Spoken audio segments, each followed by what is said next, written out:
Auzubillahiminash-shaytanir-rajim. Bismillahir-rahmanir-rahim. Assalamualaikum warahmatullahi wabarakatuh. Hello guys, my name is Izharul Haq. I'm a computer science student and you are watching Node University. In the series of learning Python, this is our 49th lecture, and in this tutorial we are gonna discuss about Python for loops part 2, right? Part 1 भी हमने पढ़ा था जिसमें हमने for loop के बारे में पढ़ा था और आज उसी लेक्चर को कंटिन्यू करके फॉर लूप के बारे में और पढ़ेंगे, right? Else and for loop, right? तो फॉर लूप को तो हम यूज ही कर सकते हैं, राइट, नो डाउट, बट उसमें एल्स भी यूज कर सकते हैं, एल्स कीवर्ड। तो एल्स कीवर्ड को किस तरह यूज करेंगे, तो let's see. The else keyword in a for loop specify a block of code to be executed when the loop is finished. अब इस तरह होता है फॉर लूप में कि अगर आप कुछ मखसूस यानी कि आइटरेशन करना चाहते हैं, उसके बाद अगर आप कोई मतलब ब्लॉक ऑफ कोड को स्पेसिफाई करते हैं तो लूप खत्म हो जाए तो उसको भी एग्जीक्यूट कर दें, यानी कि एल्स में जो ब्लॉक ऑफ कोड लिखते हैं, राइट, तो उसको भी एग्जीक्यूट, वो भी पेयर एग्जीक्यूट हो जाता है। Print all numbers from 0 to 5 and print a message when the loop has ended. तो अब यहाँ पर हम इस तरह करते हैं कि हम 0 से 5 तक इंटीजर प्रिंट करना चाहते हैं और at the end of the loop हम ये भी प्रिंट करना चाहते हैं कि हमें प्रिंट हो जाए कि ये जो फॉर लूप है वो फिनिश हो गया है।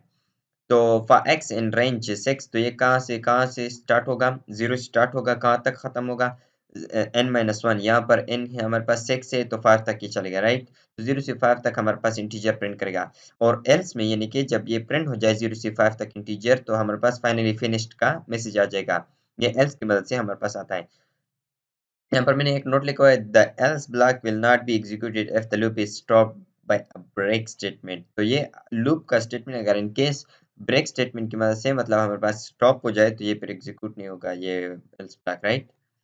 ओके, एग्जांपल है break the loop when x is 3। जब x की वैल्यू हमारे पास 3 हो जाए तो लूप को ब्रेक कर दो and see what happen when the else block. तो यहाँ पर है हमारे पास for x in range 0, I mean range 6 हो तो 0 से स्टार्ट होके 5 तक ये प्रिंट करेगा, राइट? लेकिन यहाँ पर हमारे पास एक प्रॉब्लम आ रही है, आई मीन प्रॉब्लम नहीं है लेकिन है ना, कि F X is equal to 3 हो, x x 3 हो तो हमारे पास ब्रेक कर दो ये loop, right?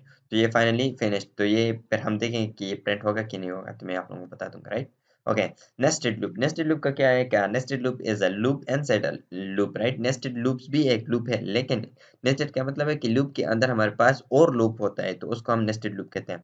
The inner loop will be executed one time for each iteration of the outer loop। यह हमारे पास एक बहुत ही इंपॉर्टेंट स्टेटमेंट है, तो let's focus on that, right? The inner loop हम कहते हैं इनर लूप को, राइट? इनर लूप एग्जीक्यूट होगा पूरा का पूरा, right, for the iteration of the outer loop, right? Outer loop का एक आइट्रेशन जब एग्जीक्यूट हो जाए तो इनर लूप हमारे पास कंप्लीटली एग्जीक्यूट होगा, right? For example let's say the adg is equal to red big and test, right? print each adjective for each fruit, right? तो ये हमारे पास क्या होगा कि रेड के लिए ये तीनों मतलब ये हमारे पास प्रिंट हो जाएगी, एग्जीक्यूट हो जाएगी 3 दफा। बिग के लिए भी 3 दफा एग्जीक्यूट होगी, टेस्ट के लिए हमारे पास 3 दफा एग्जीक्यूट होगी, राइट? अनटिल आपने कोई ऐसे स्पेसिफिक यानी कि कंडीशन वगैरह ना लगे हो कि रेड के लिए ये 1 दफा चले या दूसरा, यानी कि 3 दफा चलेंगी ये इस नॉर्मल कंडीशन में। For x and ADG y in the fruits, तो ये हमारे पास फर्स्ट टाइम ये चलेगा, फिर ये 3 दफा चलेगा y के लिए, फ्रूट्स के लिए, right?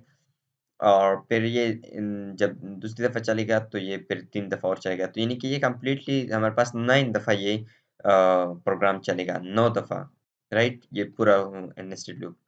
Okay, the past statement for loops can not be empty. आप लूप्स को एम्प्टी नहीं रख सकते, right? But if you so for some reason have a for loop with no content, put in the past statement to avoid getting error। लेकिन अगर किसी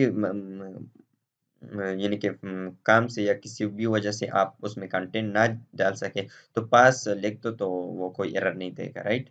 for x in 0 1 2, right? वैसे तो अगर आप यहाँ पर प्रिंट एक्स कर दे तो यहाँ पर 0 1 2 3 देगा, राइट? लेकिन यहाँ पर हमने कोई कंटेंट नहीं दिया है तो अगर ये पास ना यानी कि पास ना कर दे पास को तो ये हमारे पास एरर थ्रो कर देगा। उसी को यानी कि ओवरकम करने के लिए थ्रो को कि ये एरर थ्रो ना कर दे, हमने पास का कीवर्ड पास किया हुआ है, राइट? तो ये थी आज की थ्योरी। तो लेट्स सी अब प्रैक्टिकली कोड करके देख लेते हैं ताकि आप लोगों को सही तरीके से समझ आ जाए कि हमारे पास हो क्या रहा है, राइट? मैं इसको कंट्रोल जी कर देता हूँ इसको, राइट? ओके, तो यहाँ पर हमारे पास है फॉर एक्स इन रेंज, तो ये 0 से 5 तक, तो फिर फाइनली आप लोग देख सकते हैं फिनिश्ड आ गया, राइट। ओके, तो यहाँ पर भी आप लोग देख सकते हैं कि हमारे पास क्या है, ब्रेक स्टेटमेंट है। तो मैंने बताया था ना कि फिर ये ब्रेंड फाइनली फिनिश्ड ब्रेक नहीं होगा, यहाँ पर हमारे पास ब्रेक की मदद से हमारे पास ये लूप खत्म हो रहा है, राइट। जब लूप के थ्रू, ब्रेक के थ्रू हमारे पास लूप खत्म हो रहा है, तो फाइनली एल्स का पार्ट हमारे पास एग्जीक्यूट नहीं होता है। तो ये हमारे पास क्या है, नेस्टेड लूप है। तो नेस्टेड लूप ये 9 दफ़ा टोटल चलेगा। यहाँ पर आप लोग देख सकते हैं रेड 3 दफ़ा है, बिग 3 दफ़ा है और टेस्टी 3 दफ़ा है, राइट। तो ये कितनी बार दफ़ा चला है, 9 दफ़ा टोटल, राइट। और यहाँ पर हमारे पास पास हमने पास किया हुआ है, तो यहाँ पर कोई एरर नहीं होगा, राइट। अगर मैं इस पास को यानी कि एलिमिनेट कर दूँ, ख़त्म कर दूँ, तो यहाँ पर एरर थ्रो होगा, यहाँ पर आप लोग देख सकते हैं, राइट। तो अगर मैं इसमें कंटेंट भी डाल दूँ, तो फिर भी ये कोई एरर थ्रो नहीं होगा, राइट। यहाँ पर आप लोग देख सकते हैं कि कोई एरर थ्रो नहीं होगा। लेकिन अगर आपको वो मतलब कंटेंट नहीं डालते, तो आपने पास का कीवर्ड आपने पास करना होता है, राइट। तो आई होप गाइस कि आप लोगों को समझ आ गई होगी। अगर किसी चीज़ में दिक्कत आ रही हो, प्रॉब्लम आ रही हो, तो let me know in the comment section. I will try my best to help you out. Thank you so much guys for watching this video and I will see you in the next video. अल्लाह हाफिज़।